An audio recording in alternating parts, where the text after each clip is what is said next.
नमस्कार दोस्तों, मैं धनंजय द्विवेदी हाजिर हूँ आज आपके सामने पुरानी से पुरानी खांसी और जुकाम का इलाज लेकर। खाना खा लीजिए। देख रही हूँ कितना बिजी हूँ मैं। खाना खा लीजिए।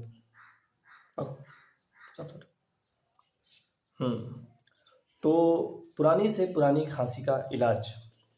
सबसे पहले तो दोस्तों, आप लोग खांसी को पुराना होने क्यों देते हो यार? हैं? पहले सीरियस नहीं लोगे, फिर यूट्यूब में वीडियो ढूंढोगे 100 साल पुरानी खांसी का इलाज। काहे 100 साल की खांसी काहे होने दे रहे हो भाई?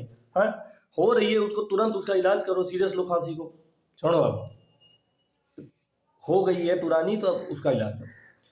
पुरानी से पुरानी खांसी को ठीक करने का घरेलू नुस्खा ये है कि आप किसी अच्छे डॉक्टर से इसका इलाज करवाएं और जल्द से जल्द इससे छुटकारा पाएं। इसके अलावा इसका कोई इलाज नहीं है। ठीक, और आप देखेंगे कि आपकी खांसी ठीक हो गई।